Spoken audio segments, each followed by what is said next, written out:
Third Degree Net Podcast. Third Degree, the Third Degree Net Podcast. Third Degree, the Third Degree Net Podcast. Third Degree, the podcast, is brought to you by Soccer90.com. That's the place if you want that FC Dallas gear, North Texas Soccer Club, all the European stuff, man. They got everything. Bundesliga, La Liga, EPL. Third Degree listeners get 20% off when you use the code Third Degree at checkout. Be sure and check out our good friends over there, Soccer90.com. Some exclusions do apply. Well, hello there, FC Dallas Curious fan. Welcome to another episode of Third Degree, the podcast. This one is numbered 226. Hi, I'm Peter, and as always, with my other curious friends. First off, Dan Crooke. Howdy, Dan. All right. Yep. Yeah. About that. Yep. Okay. All right. Yeah, cool. All right. Good to know. And your hero, my hero, everybody's hero, editor, founder of thirddegree.net, and the original Buzz Carrick. Come in, Buzz. Hi, Peter. Can you fill us in on your soccer adventure that you had? I'm confused about where you were. I was not on a soccer adventure. I was just on vacation with my wife. Oh? Yeah. I thought you said you went to a soccer game. No. We just went out and hung out in the Northern California woods for a few days. It was plenty good. Well, that's a nice place. Yes, and it was not a jillion effing degrees. I actually at one point laughed because I was kind of cold, and that made me laugh because that was funny. Did you make it by Crater Lake or Lawson Volcano or any of that stuff? No, we weren't that far north. We were down in the Big Sur area. Well, that's nice. That's lovely as well. Yeah, it's quite spectacular. Yeah. Which means, boys, I'm completely in the fog because I saw neither of Dallas's 1-0 win against Austin over the weekend or the 2-1 loss at St. Louis last night. We're recording this on Thursday night. So, boys, why don't you guys fill me in on the good, bad, and the ugly of these two results, which left Dallas with 9 games left and in 9th place. Well, there weren't a lot of good, was there? No, there was not. Even in the 1-0 win? Yeah, it's dreary, man. No Jesus. Oh, no. Well, the you could take it this way. There was, 6-7 minutes of stoppage time? Take the first 95 minutes, throw it in a dustbin, and then just watch the last minute of stoppage time. Yeah, that's about right. Really? Bad, huh? Yeah, well, without Jesus, this team is occasionally relatively one-dimensional, and they started Jesus Jimenez up top in a 4-3-3. That player has not been particularly valuable this season, but the times that he has been somewhat valuable, it's come in a 4-4-2 with a 2-striker system. Well, this was not a 2-striker system. This was Jesus Jimenez on an island, and that's not so good. So there was a lot of complete sort of meltdown, if you will, of the Dallas offense. There was pretty much none of it. The defense was pretty good. Nkosi Tafari, for example, who I'd like to talk about in a minute, had a really good game. But they just didn't really create much. You had to leave it to, again, Nkosi to steal the game at the end with a flick-on header. It just wasn't very pretty, even though it was a win. How was the crowd? It looked like, from the video I saw, it looked like there was a fantastic crowd that night. Dan? It's okay. I think they announced 17, maybe? So it was not announced as a sellout? No. I think they thought it was going to be because that was one of the games where if you were a season ticket holder and you wanted an extra ticket, they started pimping that game, back like in March, like, hey, that game's going to sell out. And then it didn't. So is that the first drone show game that was not a sellout? And are drone shows starting to wear themselves out? It might be, maybe. Well, it was that bad. Okay, wow, that's unfortunate. Well, the St. Louis game was even worse. It was, the St. Louis game, at least, some stuff happened in it. Trying to write about that Austin game, I got to halftime and I was maybe 2 paragraphs in from what happened in the starting lineup. It was dire. Yeah, it just was flat. I mean, my only positive takeaway from that game was, the continued ascendancy of Nkosi Tafari as a leader, as the club almost feeding off him in a way. And then Asir Illarramendi, the first time we've seen him at all. So that was a relatively positive impression.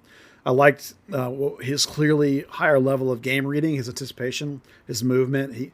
there were, over both these games, the minutes he played, there were multiple times where he would turn a play back with a really nice pinch right at the right time. Some really nice passing on his part. The club put out some, fancy-ish kind of numbers that all, sounded really good. But overall, for me, it was the eye test, particularly against Austin, that made me think, oh wow, there's a little something there, and it made me excited for like, okay, I want to see more. I want to see more. He only played 33 minutes in that first game, but for example, he had 11 passes into the final third. He had 7 progressive passes in that short amount of time. It just was an example of a guy who recognized really quickly that what was happening in the game and adjusted really quickly what was happening in the game. And that's amazing, that level of soccer thinking. And he played a deeper line than Lletget, probably to sort of find himself the ball cleaner and have it in front of himself so he could do these things that he did really well over that 33 minutes. I thought he was so good, in fact, that I thought they might push him to start versus St. Louis, which they ended up not doing. But, I think it won't take very long before they're like, man, this guy's got to be starting. What do you I'm sorry, go ahead, Dan. I was going to say it was a little bit difficult. Austin drops back. Austin goes a man down. They drop back into a low block, really compress inside the box, and it seemed like every player was just like, get the ball to Illarramendi. He can put a nice cross in. And there was time and time again, like you say, he was kind of turning the play back away because you would have the lone Austin attacker identify he's the guy to press. He's the guy that can actually do something with the ball and make something happen. He identified those moments well, spread the ball about well, and created a little bit of havoc, even with FC short trying to cross in every 5 seconds. Yeah, and some of those characteristics carried over to the St. Louis game when they were a man down. He still was making the same sort of turn back moments and finding guys in good positions in the short time he was into that game. Again, it hasn't been more than 20 or 30 minutes each game, so it's not a profound sample, and how he would fare against starters and against guys that are tired is obviously a big difference. But still, things are interesting. We have a new player of the caliber that we think he is. It's nice to see things be happening in a good way. Well, okay, so this is what I'm not certain I understand. So what's the plan here? Is the plan to put him and Facundo in a double pivot, or is he going to play higher? Is he the creative player this team's been looking for in the midfield? Because I thought that was now Velasco. Yeah, well, it is. It is Velasco as the free player. Both Nico and Zanatas in separate conversations have talked about Illarramendi being more of an 8 than a 6. But Dallas these days is playing either in the St. Louis game it was a flat 4, so that's kind of a throwout game. But in the game before, when Lletget was in there, it's the same hybrid sort of 3 they've been playing all through the Leagues Cup, where Velasco is slightly higher with a little more freedom than Lletget, who's slightly deeper, but isn't in a double pivot, like a full double pivot, isn't sitting back deep next to Facundo. He's kind of in the middle as a traditional sort of linking mid. When Illarramendi came in that game, he dropped deep, and it was a legit double pivot. He's still the 8 making the passes and moving the ball forward, but it was a legit double at that point. And then again, like I mentioned in the St. Louis game, it's hard to take a lot from that because they went down so early, a man. But even before that, it was a flat 4-4-2, and that's not really what this coach wants to be doing most of the time. And again, it wasn't Illarramendi, it was Paxton and Facundo, which we could talk about again in a minute.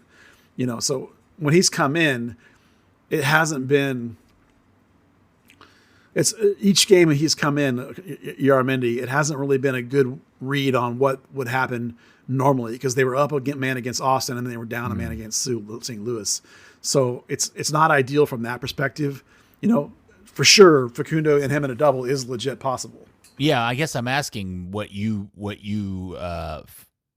sense is how this is going to end up, at least the rest of this season. I mean, it depends. The problem this is a good problem, but the problem is now they've sloughed off some guys at the bottom of the roster and brought in dudes that appear to be of a higher caliber. So now you have, with Facundo, you have Illarramendi, you have Lletget, and you have Paxton. All 3 are capable of being really good players, it appears. And now you move Velasco in there too. So you now have 4 guys for what might be 2 spots. So it's going to be, maybe it'll be a fair amount of rotation in that spot. Maybe, you end up with a guy playing 6 like Illarramendi in the long run instead of Facundo, or on certain games, maybe that'll be the look. I think you'll see more rotation among those players than you might have before when it was, at the beginning of the year, we basically had Lletget, Paxton, and Facundo or Edwin, and that was it. Right? Either, Siki wasn't playing up to snuff, Lletget wasn't playing up to snuff. They traded Brandon really quickly. It just hasn't really been. It's a very different situation now than it was a month and a half ago, for sure. And I honestly don't have a really good answer for it other than we're going to have to see how it breaks. I mean, there's enough talent now that you can't automatically assume starters are going to be the same 11 guys all the time. Well, okay, so I got so many questions based on 2 games that I didn't see and just kind of watched some highlights and read some reactions in different places.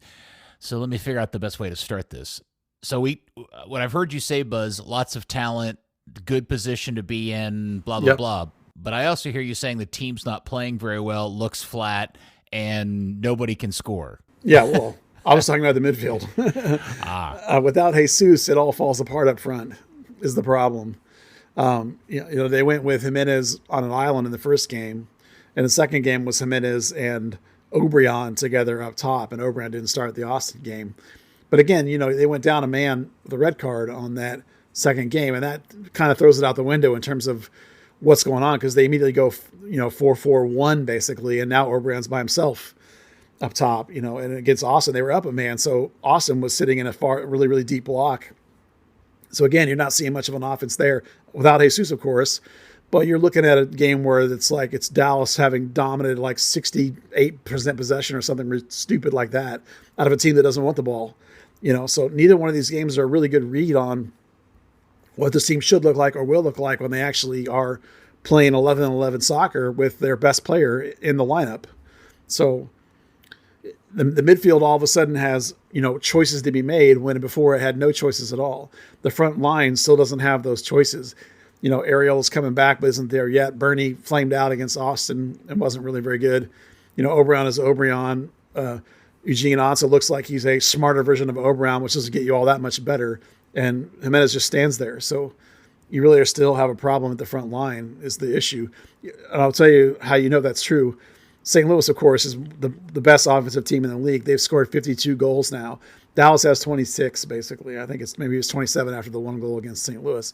So they're twice as good on offense than Dallas is. Dallas is one of the worst offensive teams in the league. So, there's a lot of good pieces, and some of the really low-end depth has moved out, and some good solid guys have moved in. None of them across the front line where you still have a lot of problems. Yes, I did notice, and I do think if there was anything to kind of describe the state this team is in, Nkosi with his goal against Austin to win that game now ties him for second in goal scoring for this team as a center back. And maybe the more frightening part of that stat, Buzz, is that his tally for the season is 3.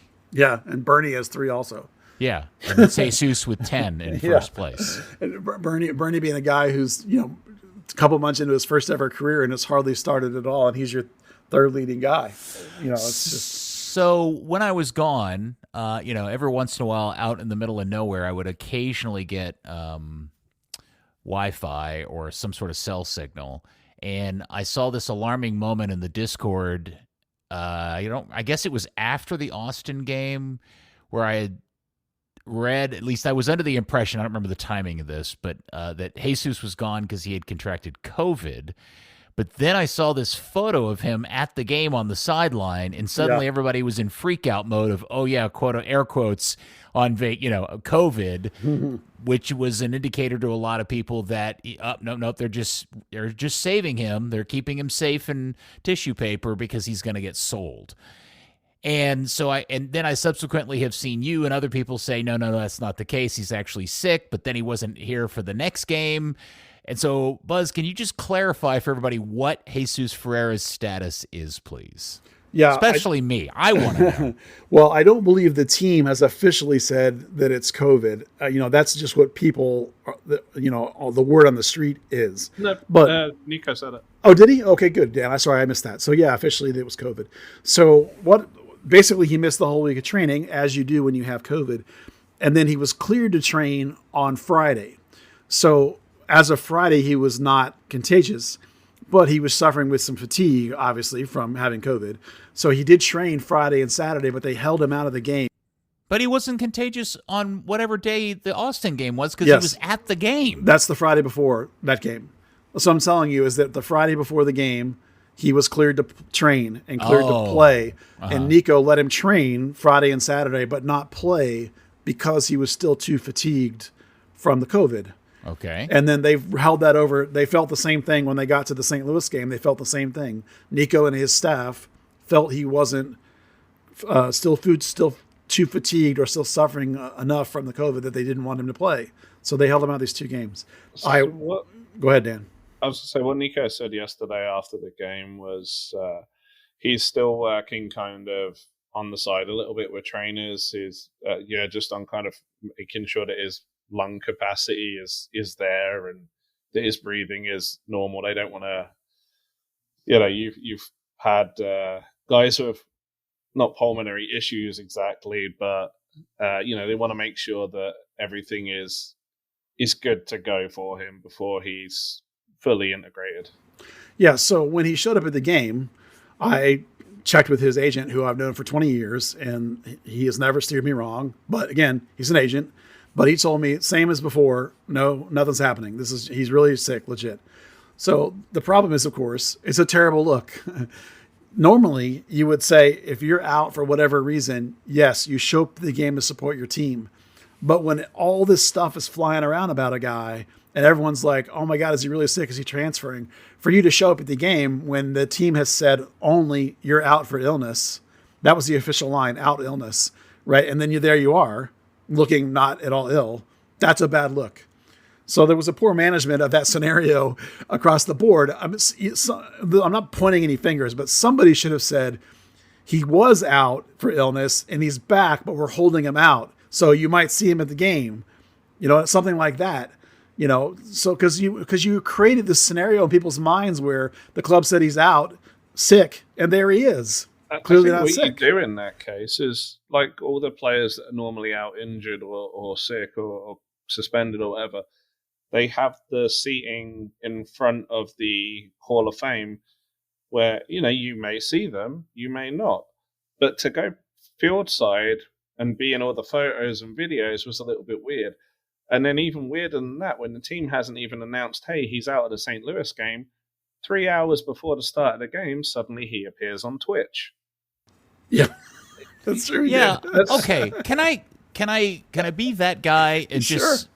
just say something doesn't smell right about this at all? I mean, if he's sick and he has COVID, then somebody needs to manage that situation better for all the reasons you just mentioned, Buzz. Yeah. But for him to then not show up and play in the St. Louis game when he has been cleared since the Friday prior, that's especially when this team is fighting for a playoff spot, and he's the only guy in the team that can even spell the word goal. I don't, much less actually hit them in the back of the net. That's weird, dude. Well, you can see why people were finding it to be very fishy. You know, and people are panicking about it. There's lots of people out there who don't know, who are saying, oh yeah, this deal's happening. Well, what deal? There's no offer in for him. So, I mean, well, not that we know of. No, I mean, but Buzz, hold on. Let me. Yeah. I'm gonna remind you of something you've told the curious many, many times. When they open their mouth, they're lying. Well, I usually say that they're lying or they have an agenda. But the thing about it is 2 independent people who so far have never told me an incorrect piece of factual information. Okay.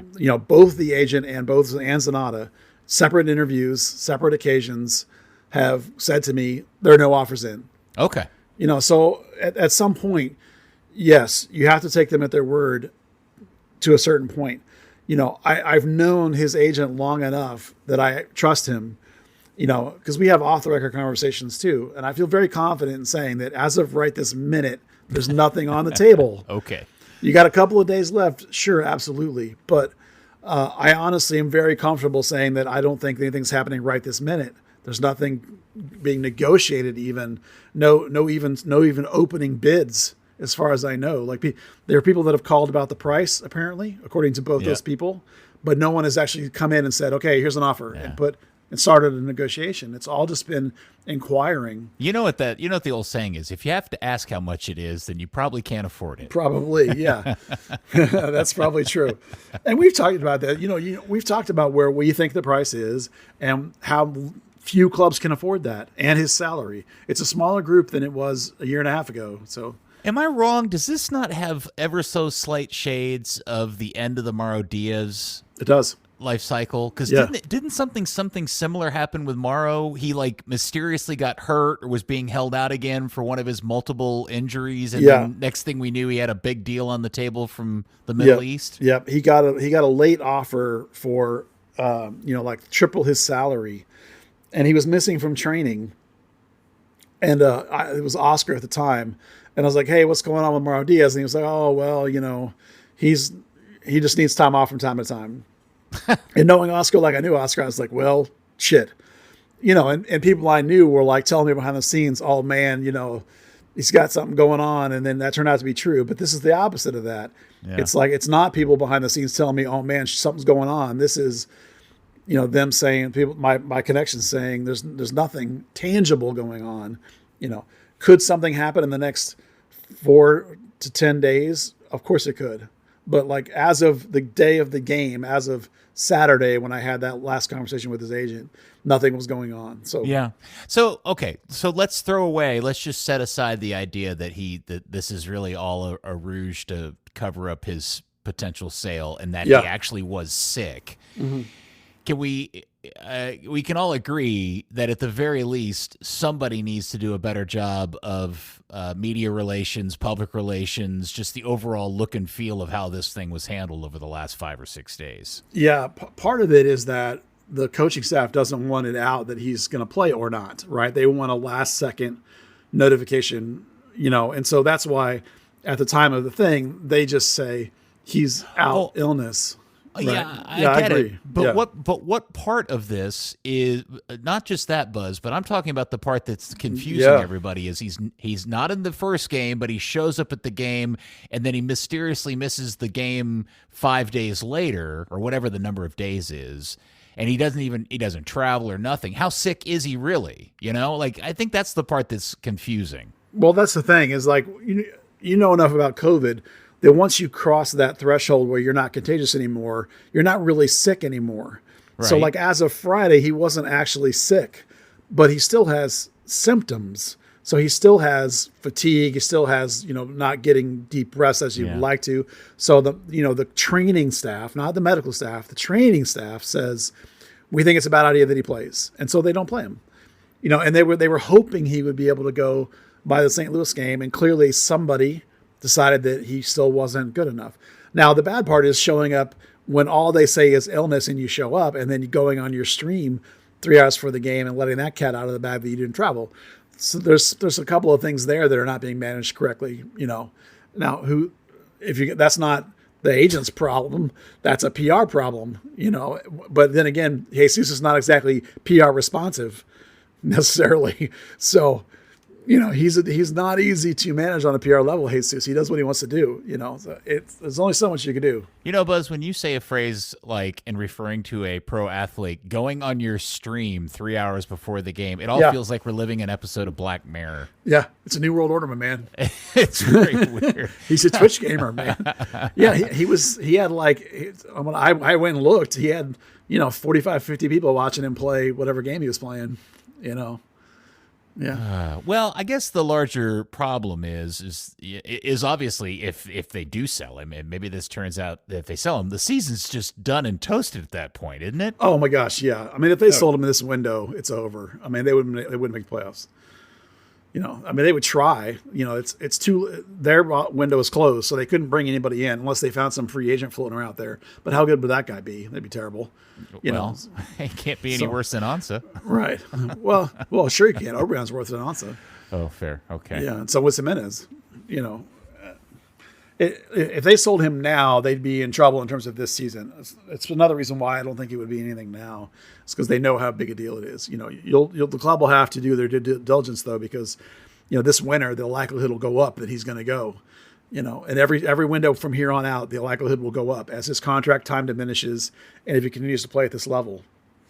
Well, the thing that my takeaway from the Austin game and hearing you guys talk about it is it's weird to me that this team comes out and plays so flat when that was their first game back post Leagues Cup. Because remember, the other game prior to that got postponed because Philly had a game. And it's just, you would think this, if there was ever a game to be up for and ready and fresh, it would have been this one. So to hear that all of it, except for the last 3 minutes, was a poor performance is pretty disheartening. But this also is another thing that I'm sitting here realizing when I look. I mean, my if you were just to ask me what kind of season Austin was having, I'd giggle and I'd kind of go, a delightfully awful season. Yeah. I mean, especially compared to last season. And then I look at the standings and Dallas is 1 point ahead of them. Well, they were behind them going into that game. Yeah, and so I hadn't really kind of quantified in my head the reality of just how badly things have gone for Dallas of late, because this was a team that was floating around the top 3 or 4 for a very long part of the first part of the season. Don't forget there was that 6-game losing run. Yes, I know, but I just didn't quantify that it had sunk this team down to the depths of where Austin is at this point. Well, it feels better. Go ahead, Dan. I was going to say, it all seemed to happen over that one last game. Or was it even the draw in Seattle? They were sitting 4th and 5th for quite a long time, and then suddenly it was like, 8th, never mind. Yeah, Yes. I mean, contributing to this, Peter, is the factor that, 2nd to 10th is separated by, 5 points. So, you win one game and you jump 3 or 4 places. You lose one game, you drop 3 or 4 places. So, I mean, it's just really tight. Austin has improved for sure. They've gotten better. The thing about that game is that when you're playing a team that's your rival, that one of your rivals in state, and they're here to really play hard. It's their biggest game of the year. They even talked about it before it came in, and you're still looking at a Dallas team who is not a large offensive number generating team. So the Austin game was pretty even until they lost a guy. And then once they lost a guy, then it was massively tilted towards Dallas, and they bunkered hard. And you know how Dallas is when it's a hard bunker. They slowed down and tried to get really patient and tried to really slowly work it around. So that's not particularly exciting soccer. Yeah. And some of your perception that the team was doing better than it was because they had a pretty good League Cup. They had a nice 4-game run there with Velasco in the middle that make you feel really good about how the team was doing. And you forget that they lost 7 of 8 or whatever it was coming into the thing.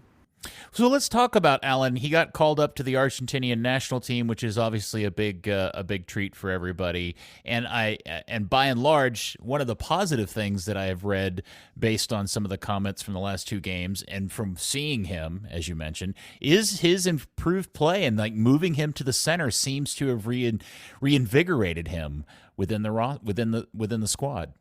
Yeah, it's pretty clear that the time has come. That move I think will be pretty permanent. When he first arrived here, Coach talked about that idea that he could eventually be that guy in the middle, but it just took a long time. Last season was all about learning how to defend, really, and then this season the thing that took some time I think was learning to play in the middle means you're surrounded. So more and more, we saw him cutting inside and coming underneath, and his play began to drift more centrally. It was clear that he wanted to be in there. And so I think they used the Leagues Cup as a chance to make that move and see how it went. And obviously it went really well, building up to the game against Messi when he had the best game of his career, obviously motivated by playing against Messi. So I think it's pretty clear that he'll stay in there from here on out, pending, just an absolute disaster on the wing, and really the best idea may move him back out there, but I don't think that'll happen. I think he'll stay in there. But in that role, because I haven't seen it other than what I saw in League, is he consistently being a dangerous opportunity creation type player that they need? Yeah, I think so. Dan, where do you feel about that? Yeah, even the Austin game, he got kind of shut out a little bit, but the red card came because he received the ball in midfield, made a 20-yard run. Ferreira took him out, got a yellow card, and then the second yellow card came from Pereira putting a pretty strong challenge in on Velasco, getting frustrated and just kind of lunging at Jose Martinez afterwards. So I think, Velasco is definitely causing trouble with what he does. Even when he gets those moments where there isn't really an option for him. We've seen him. Was it the Miami game where he just like smashed a crossbar from like 30 yards out? Yeah, I think it was. Yeah, he didn't start against St. Louis, so it's really just the Austin game we're talking about. And he had 2 key passes, which was the most on the team. So, why did he not start against St. Louis? I mean, management, I'm sure, was a big part of it, trying to keep it fresh. They had 3 games this week, so they wanted to rotate a little bit. He carried a heavy load in the Leagues Cup, and then they had time off after that. So I think it's just that. So is it just me, or when I hear things like man management and getting a guy a game off when there's only like 10-9 games left, that they are really running the gambit of all we got to do is make the playoffs? We don't care if we're 9th. We don't care if we're 1st. Yes and no. They have a really heavy schedule coming up at the end of so towards the end of this month and going into September. They have like 4 straight weeks with a Wednesday game, I think it is. So they're really going to get hit hard in that time frame. So I just think they're trying to, get everybody as healthy as possible. And for all we know, maybe he got a kick against the Austin game and just sort of was like not hurt, but maybe they were just like, let's just hold him out of this game, because St. Louis is very direct anyway, and they clogged the middle pretty good and play very direct. So it wasn't necessarily going to be a game where they probably felt like he was going to have a lot of hay, and that turned out to be true with the red card anyway. So as bad as the Austin game was the St. Louis game buzz was worse? Well, the red card ruined it. Once that red card happened, St. Louis was controlling that game. I have not seen the red card highlights, so I don't know how Paz got the red card. I just know he got one. Well, I want to talk about that red card because not the call, because I'm not a big one for arguing these minutia calls, but I want to talk about that play because there are 3 mistakes that lead to that red card. And I think it's important to talk about that, because people are trying to say whose fault it is. And I think it's actually 3 players' fault. And one of those players is Dante Seeley.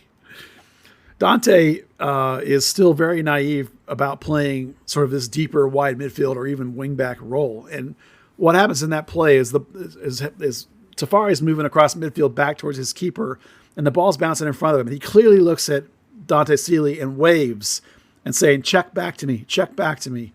Well, if you have to wave at your wide midfielder to tell him to check back to you, it's way too late. That recognition needs to happen way before that. And Dante needs to put himself in a position to receive a pass. So Nkosi is waiting for him to come show so he can make the pass to him. And then out of the corner of his eye, Tafari sees the blue keeper jersey coming. And so he peels off a little and looks towards his keeper. Oh, you're coming. Well, he wasn't coming. There was a miscommunication, it appears, between those 2 guys. Nkosi thinks, as rightly should, if the keeper's coming, you leave it to the keeper because you see him out of the corner of your eye, you peel out. You don't want to hurt your keeper. So then they get caught in no man's land, and Paz gets stuck and ends up accidentally, perhaps, handballing the ball, sort of. Now, whether you think a handball or is not is a moot point. All 3 of those guys messed up. Seeley didn't show back. Tafari, once you start waving and realizing it's not happening, just crush it out of bounds into the top of the stands. And Paz needs to either come out hard and loud and win it decisively. So 3 mistakes happened that led to that red card, and it basically cost Dallas that match. So that and Ansa's lack of a finish, which is a different moment. Yeah, no, that's a good summary. The thing that just confused me is there was a wide shot where you could see Paz, he had his hands up as if to say, like, stay up, it's going to get cleared. But I don't know if he was waiting for Tafari to knock the ball back to him, because Tafari was under pressure from Rasmus Alm. Tafari never actually looks directly at Paz. He's looking at Seeley when he peels off. So I don't know if he thought he heard the shout of, get out, I'm going to clear it. But yeah, it was a horrible, horrible miscommunication in there. Yeah, and it's hard to say exactly whose fault it is, other than I put it on all 3 of those guys. And I think you can make a case that English is certainly not Paz's first language, and Tafari has not been the guy for more than about a year, maybe a year and a half. So those guys are still working these kinds of things out. And there's obviously a complete breakdown in that moment, but those kinds of things happen. It's just a learning opportunity for multiple people involved on how to do that better next time it comes up. It won't come up exactly like that, but this is part of the process of development and learning. And it's why a defense that's been playing together for 3 years is better than a defense that's been playing together for a year. It's all part of it. Oh, you've also got the age component. Like Matt Hedges was not amazing at communication in the back line, really, until he got close to 30. And you've got Tafari's, 27, Paz is 25. They're still young guys kind of growing into leadership roles. Yeah, fair. So I guess there's a win, there's a loss. You win at home against your in-state rival. You lose to St. Louis, the first-place team. It kind of goes as you expected, but I get the overall sense is not everybody's feeling too super jazzed about the form of the club at this particular moment as we head into the stretch run. Think about it this way. Austin, if they want to talk about a home playoff game, Austin is a team you comfortably need to beat. They did not comfortably beat Austin. They got the 3 points. Very, very lucky to get it, really. Tafari admitted he was not aiming that header. All he was trying to do was just get his head on the ball and put it somewhere for maybe someone else to head it in. St. Louis, you go to the team that's the highest scorers in the league. They're the top of the West, and you win the XG battle. You actually have some great opportunities. Probably should have wrapped it up again, answer. But ultimately in both games, it's kind of disappointing how it all turned out. Yeah, I think these two games underscore how badly this team needs Jesus Ferreira and how much of an MVP he is and how important he is and how the whole team will go or not go based on whether that guy's here and engaged or not. Even the games where he missed where the team has been better, it hasn't been prolific. It was because we saw the midfield sort of wake up with Velasco and Leggett sort of waking up, and a guy like Bernie coming on and scoring a couple of goals that got him going. Somebody sort of filled that void in a sense. And then these two games, they came crashing back to earth when Jesus wasn't available and nobody was sort of stepping up and filling that void like Bernie had done in the Leagues Cup. So, it definitely leaves you wondering, or probably in my case, thoroughly convinced that they really are sort of a one-dimensional team going forward still, and they really have some work to do in terms of making this team really viable. And it may be that some of the guys on this roster are the answer, but they're not there yet. And then my final takeaway is I thought Paxton had a really good game against St. Louis. Yeah, I was just going to say that I saw one highlight, and it was the most, it just I broke the biggest smile out when I saw it because it was such a refreshing moment to see Paxton do a Paxton thing. We haven't seen that in quite some time. I mean, to be frank, I think we've talked about this on the podcast, but I know I've talked about it with friends and people that know Paxton. Is just expressing my concern that I was really worried that something was seriously wrong. But man, that one little flash, if it only had been if Ansa had just taken his opportunity, man, that would have been a moment to remember for Paxton. Yeah, this was the best Paxton's been in maybe 2 months. He had, basically 90% passing, which was the first among the starters. St. Louis really stifled their ability to get forward, and they were way low blocking, but he was still 2 for 2 in take-ons, which is the best on the team. He had 2 shot-creating actions, again, tied for first on the team, and he had 4 passes into the final third, which led the team by a good margin. So it was a really excellent game for Paxton. And that particular play is vintage Paxton. But we talk all the time, or I've talked all the time about this low-producing shot volume team and how important it is to take the moments when they come. Remember, there was 2 times Bernie could have won a game and didn't. And then there were 2 times where he took the moment and he did win a game. Exact same thing with Ansa here. If he takes that moment, if he basically one-times that shot and gets it into the goal, then you've won that game. You miss that moment. You miss that one key moment that the game turned. Your team deflates. And it all fell apart after that. Now, granted, the final sub didn't help, but it all fell apart when they realized that was the moment. They didn't get it. And so then it was just dreary, like, oh, can we close this out or not? And no, they could not. But great game from Paxton. So I guess another question would be, now that we're towards the end of the window and I feel like all of the business has been done so far, at least in terms of incoming, are we disappointed in what's transpired in terms of inbound? I think Illarramendi's got something. The other two for me are just kind of average kind of players that this club seems to like to fill up its roster with. Yeah. But Illarramendi, I think, could potentially be something really nice. There's a composure to his game, a maturity to a game, like a high level thought process to his game. even like the clip they put out of the first day of his training, he was already the first day talking to Paxton and gesturing and showing him like, no, not here. So I think there's a real value to that signing. Granted, I'm saying that on like 45, 50 minutes of action, but there's a quality to it that's really nice. Then the other two, I thought Frazier was awful in this game against St. Louis, and Anse's had one or two good moments, but also some really terrible moments. So he's, it's like an upgrade on Oberon, but only barely.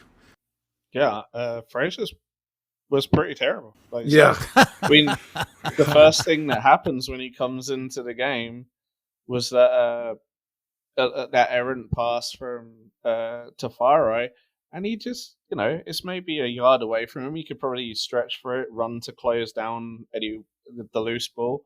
He just watches it go to a St. Louis player, watches the St. Louis player then run past him, and then that leads to the goal. Yeah, that second sub brought in Martinez, and they brought in Frazier for Paxton, and immediately St. Louis and Martinez went in at that left center back with Seeley as his left wing back, and Frazier in front of him as the double six on that side. And all of a sudden, it's ball after ball come firing in from the left side. And granted, Tuamasi made a meal out of both of them, but that's for me, that's way more about denial of crosses into the box and getting out and closing down guys that are in danger positions more than it is. By the time it gets to the back post and Tuamasi's either bouncing off him or it's going directly in, that kind of crap, not great moments for him. But those goals don't happen if Martinez and Frazier play the way you're supposed to play, and if Seeley's not basically running it like 80% at that point because he's not used to going 90 minutes. So it was a disaster of a sub at the end of the game, and our left side, the Dallas left side, and their right side just completely broke down as they fired balls in at will, basically. It was awful. I feel like we should take a minute just to admire the work that St. Louis has done for a debut franchise. That's been a project that's been a long time coming, and obviously a lot of what has worked for them this debut season is related to the fact that they've been playing as a team for quite some time and kind of laying the groundwork for what they've done this year. You could argue they're the only team to get any kind of value out of MLS Next Pro. Just because they had a core of their team, including Roman Berkey, playing in MLS Next Pro, so that they kind of weren't a first-year franchise. No, they certainly haven't played. I mean, look, there's been a lot of debut seasons that have gone very well right out of the box. Atlanta, obviously, but this one feels different for some reason. I don't know. Atlanta always had the feel and vibe to me that it would probably be a flash and then settle out and then have to come back. This one, for whatever reason, feels like it's got something significant to it. Yeah, they lead the league in set play goals, and they've been doing a lot of it without Klaus, which is amazing. One of the things that feels different about it is how direct it is. It's not like British 70s old school long ball where you boot it like 90 yards. It's not like that, but it's also not this slow bit out of the back possession game. Like people ask me, and it's even somebody asked me for a burn topic on it about Bartlett being successful there. And it's because they don't ask those guys, same with their other guy, Parker, that they got from Houston. It's like they don't ask those guys to be distributors and playmakers out of the back. They're like, get it out.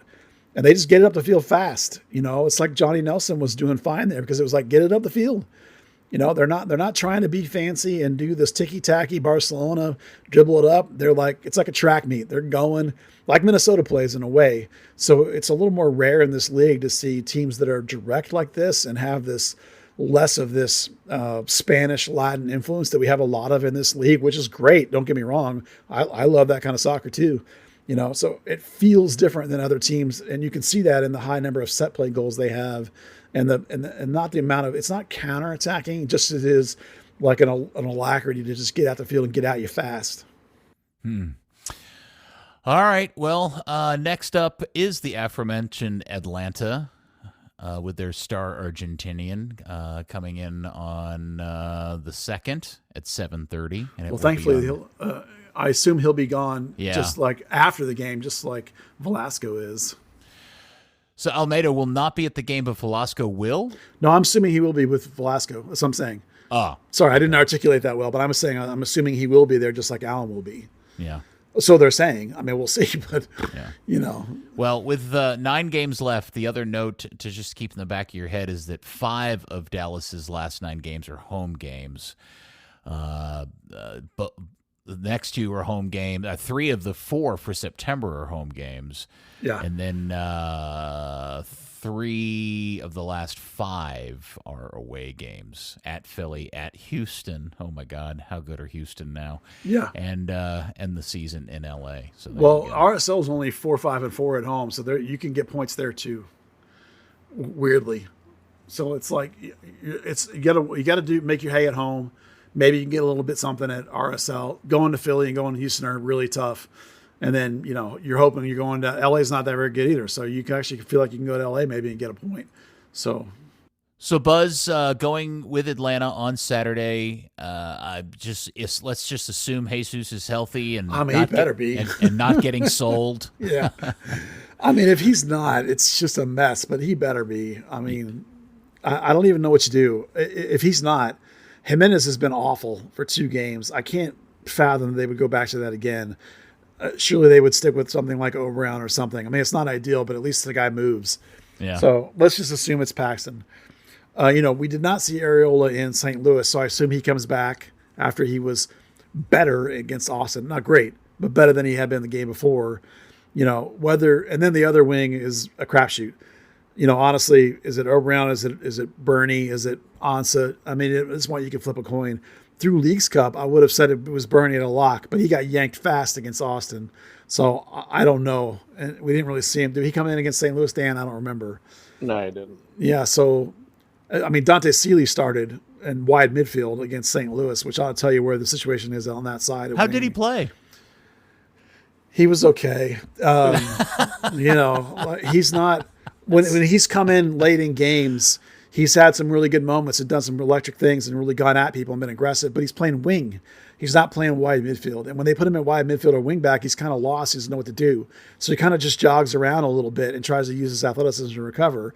And it's not good enough. So it's like, I would not have given him a very good grade on that if I was grading. I thought he was poor, particularly as the game went on. He wore out and he's not used to going 90 minutes. So I can't imagine he would start against Atlanta. I mean, surely it's going to be O'Brien or Bernie, so probably O'Brien, unexcitingly. The real fun part is in midfield. I mean, you have to go with Facundo at this point. You don't really have another 6 except Frazier, who's terrible, apparently.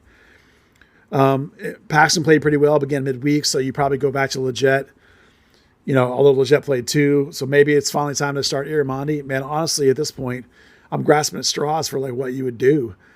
I would Velasco, I think, will go because this is his last game before he's leaving anyway. So I'll say Velasco and Illarramendi just for the fun of it, with outside Leggett. I don't think you'd see Paxton in the road again that quickly.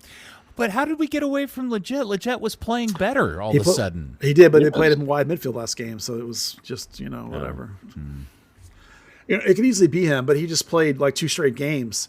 So it seems to me like it'd be a time you wouldn't go Paxton on a 2nd straight game. I don't think so.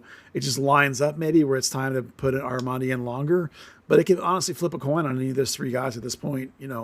Without being able to go to training, I'm just sort of trying my best to think about what a coach might do. So, and then the back line, it's at home again, so it'll be Giovanni Jesus. I'm going to guess Tafari, of course, and maybe Ibiaga, even though he just played Wednesday because Martinez started the other one, right, Dan? Am I losing my mind? You're correct. Yeah, so, but no pause, which means Maurer in goal with Antonio on the bench. Yeah, a real quick question about Mr. Paz. Yeah. Have we had a goalkeeper get as many red cards as Martin Paz has gotten in his short time here? I was thinking about that. DJ Countess? Huh? I said... Oh, DJ Countess. Oh. Yeah. There was a stat the team released that he was only the 3rd goalkeeper to get sent off for FC Dallas. Yeah. I just feel like DJ Countess would have gotten some. I know Matt Jordan got a couple. Wait, Paz is on what, his 3rd red card? No. Not this season, but 2nd, right? Since he's joined the team. He's had a couple of collision red cards. Or maybe one of those got overturned and maybe one got called and VAR converted it changed it. But I know he's had at least 2 red cards. Yeah, he's had one ruled out by VAR. I Okay. think that was maybe that Kansas City game where he had the 2 penalty saves. Maybe, yeah. Okay, so he's had 2 red cards officially confirmed since being here. I don't know. They don't have that stat in their career stats. He had 1 this season, obviously. I know he's had at least 2 this season. He has to yeah. have. No? No, he had 1. Let's put this. Huh. Interesting. We'll let you look that up while we move on, instead of a podcast of listening to Dan look up Well, red card stats. FBNet says 1 this year, and that's it. Okay. Yeah, he's only had 1 period. That was actually his first full red card in his career. Really? Yeah. God, I swear. All right, I'm just making crap up Yeah. now. Well, there was the turnover one. Makes you feel like there was more. No, I would have put money down initially that he had at least 3 red cards since joining Dallas, and then realized maybe one of them got overturned. But I definitely would have put money down that he had 2, one last season and this one the other day, and the third one would have been the one that was voted over. But I guess not. all-time FC Dallas red cards for goalkeepers: Matt Jordan on April 30th, 1999. Dario Sala on April 26th, 2009. I know. Oh, Sal's the. And Martin Paz yesterday. Was Salas the ones where he punched the dude, right? After the punched the dude in the face? Punched Hunter Freeman in the face. Yeah. Yeah, when he was playing for Chivas yesterday. Yeah. Not just that the was dude, awesome. Hunter Freeman. God, Local guy. I love Dario Sala. He was awesome. great. Yeah. He was as close to Emi Martinez as we've ever gotten in a goalkeeper. Was Dario Sala. He was fun. Wait, is he still a goalkeeper coach in Atlanta? He might be. He may be. Maybe we'll see him on Saturday. Okay, so there's talk of the 2 games. Thanks for catching me up, guys. I appreciate that. Let's look at the run sheet. What else my buddy has in here? Well, before you run off, one or two people suggested that maybe Antonio Carrera should start against Atlanta, and I am vehemently opposed to that idea. And I just want to say you said orange people, and I was going to say, whatever. Yes, Houston fans say. no orange people. Anyway, what I wanted to say about it is that the damage you could do, particularly to a keeper, a young goalkeeper who might not be ready, versus what he would gain from that game, is not worth the balance. Yeah. Because if he gets lit up, you could destroy him. If he just turns into just a debacle, there's no rush on a 20, 21-year-old keeper. Just take your time. Don't put him in where he's going to get just peppered. Jimmy Maurer is fine. Why? Because keepers get so few touches during the game that the amount of that this one game would benefit him would be very, very little. Just let him continue to train with Drew Keyshawn for another year or 2 or whatever it is. When he's ready, he's ready. In the meantime, don't throw him out there just because there's a game. It would be bad. Yeah, that's like pushing the soft spot on a newborn baby's skull. Yeah. You just don't do it. If you ran out of keepers, I'm sure that they are confident to put him in there. But the risk-reward factor of forcing it is not worth it. Yeah, just let Jimmy play. It'll be fine. Okay. Let's see. We talked about Velasco's call-up, which is really cool. I'm sure he's super excited about that. This has been a good run of time. I mean, he gets to play against Messi and scores a goal against Messi's team. And things suddenly are looking very up for Alan, and I feel good about that. And Buzz, you have noted here, North Texas signed somebody. Yeah, Malachi Molina. He's coming out of the U17, moving into the U19 team. He started every game for Jamaica in the U17 CONCACAF Championship.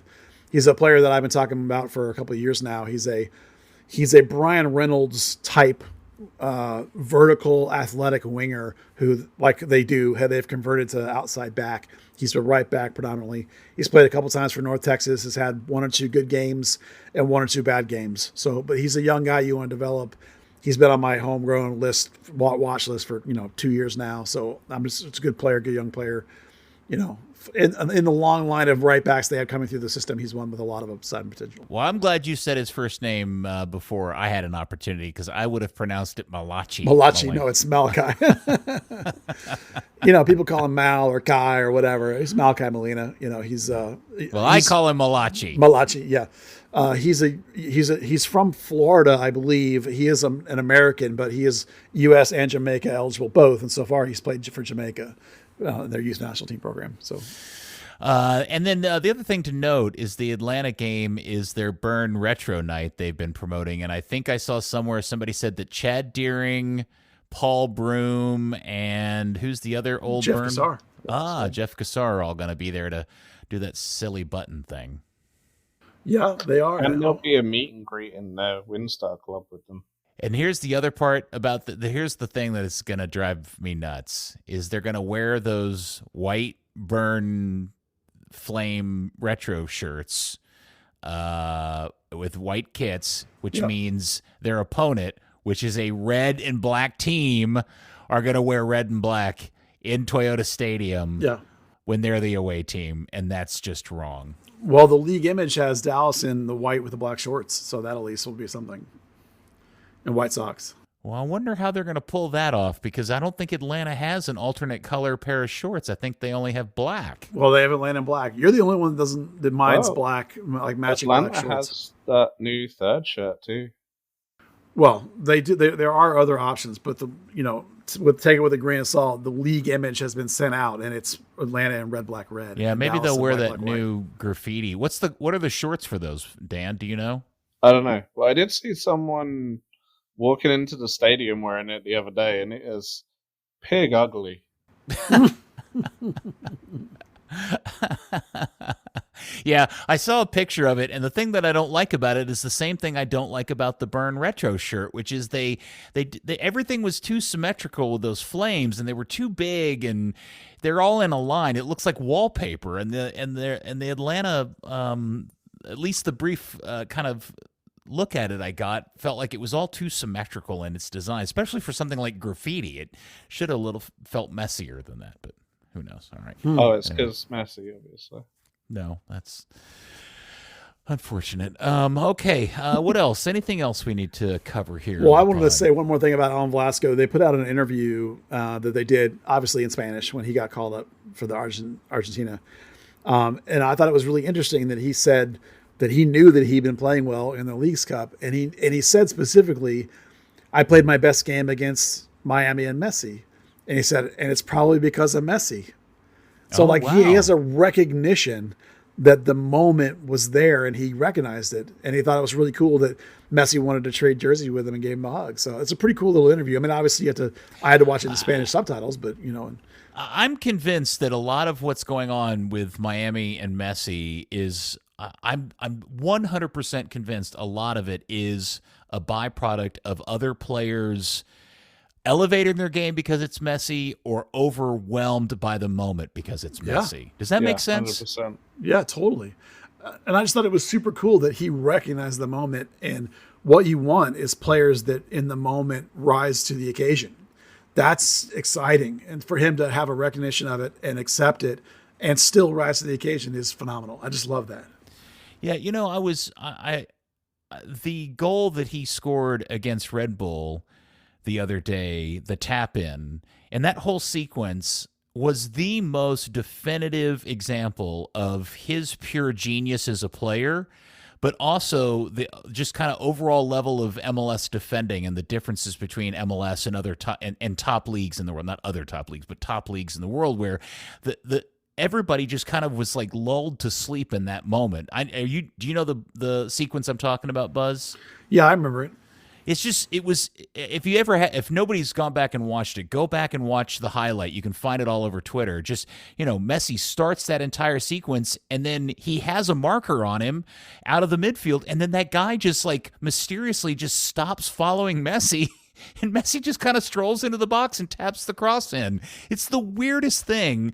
And I part of it's his genius and part of it is I just think people just I don't know, man. They just don't know what to do about the moment. Yeah, there was one goal where they have an ISO of him, and he's just walking, and all of a sudden he realizes that he's alone and just explodes right up through the middle, and no one comes close to within 15 yards of him by the time he's scoring. Yeah. And I saw a quote somebody said where it's like he walks when everyone else runs, and then he runs when everyone else walks. And I thought, well, it's a really interesting way of saying, what he does and how special he is and how he reads the game. It's incredible. I saw a quote from one of the new young guys they picked up, and he said the first thing Messi told him to do is stop running so much.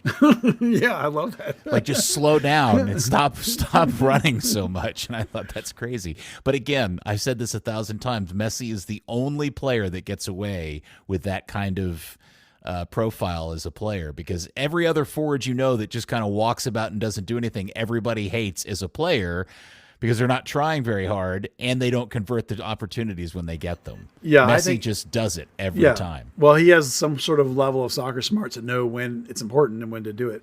And honestly, what have we been saying about Paxton for 5 years now? Stop running so damn much.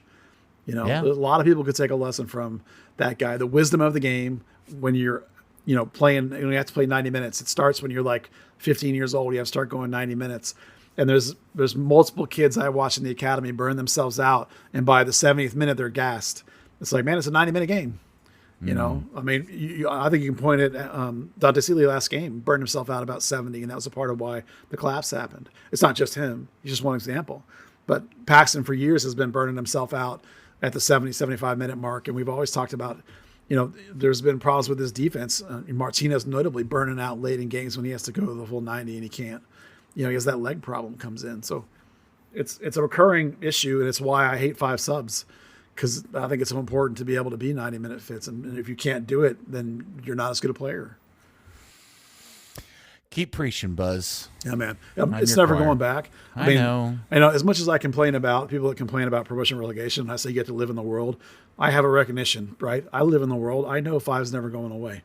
I'm going to hate it till the day I die, but I know it's never going backwards. You can put the genie back in the bottle.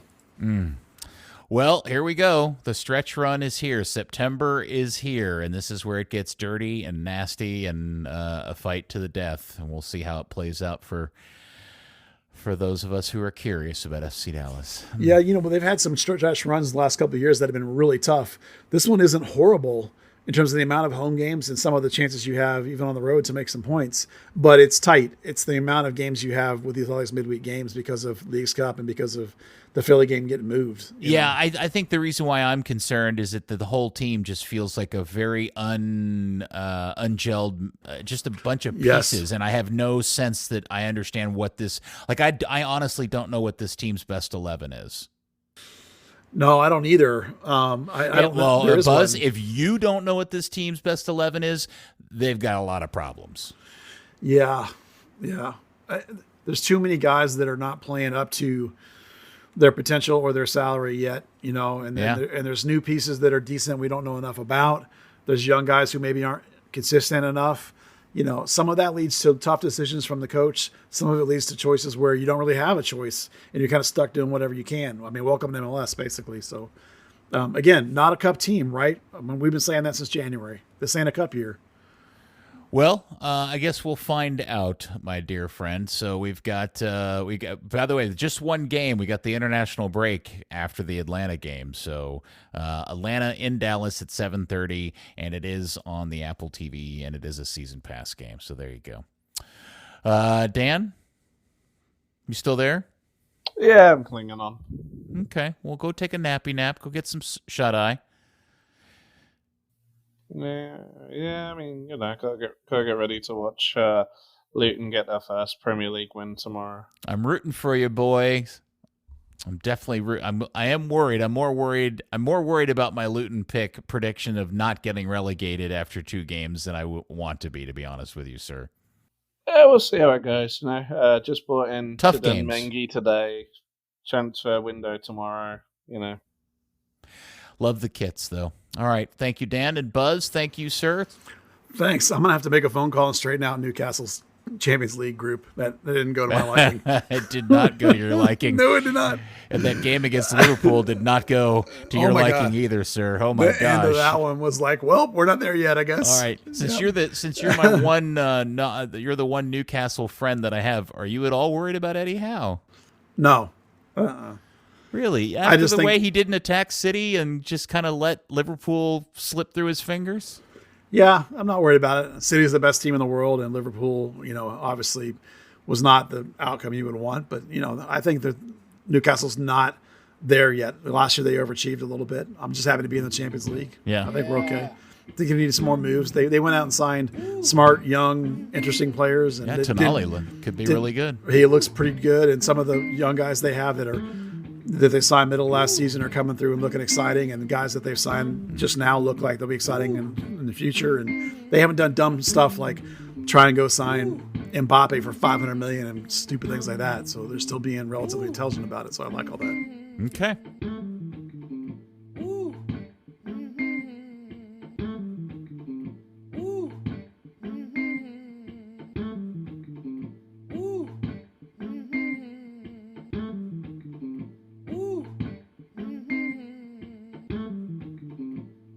Well, very good. Well, we'll see how Saturday turns out. And so thank you for listening, FC Dallas Curious fans. We will speak to you after the Atlanta game next week on another episode of Third Degree, the podcast. Paxton's back. Third Degree, the Third Degree Net Podcast. Third Degree, the Third Degree Net Podcast. Third Degree, the Third Degree Net Podcast. Third Degree, the Third Degree Net Podcast.